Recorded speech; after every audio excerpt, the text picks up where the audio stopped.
এটা মানে আন্তর্জাতিকভাবে স্বীকৃত পন্থা। যখন বাজারের উপর ডলারের মূল্য ছেড়ে দিয়েছি, তখন এই রেটকে আমরা ডিকটেট করব না।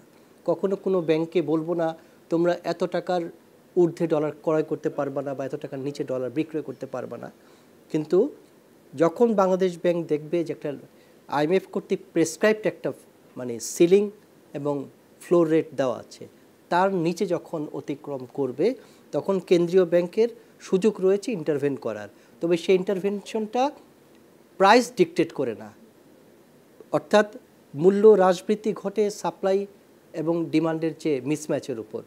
যদি যোগান বেশি হওয়ার কারণে ডলারের ফল করতে থাকে মূল্য, তখন বাংলাদেশ ব্যাংক যোগানটাকে কমিয়ে দেওয়ার চেষ্টা করতে পারবে, এবং তাই করেছে। মার্কেট থেকে উদ্বৃত্ত ডলার বাংলাদেশ ব্যাংক নিলামের মাধ্যমে ডিকটেট, অর্থাৎ সেই ক্রয়টাও কিন্তু ডিকটেটেড রেট না, বাংলাদেশ ব্যাংক ওপেন বিডের মাধ্যমেই ক্রয় করেছে, এবং এটা আইএমএফ কর্তৃক স্বীকৃত।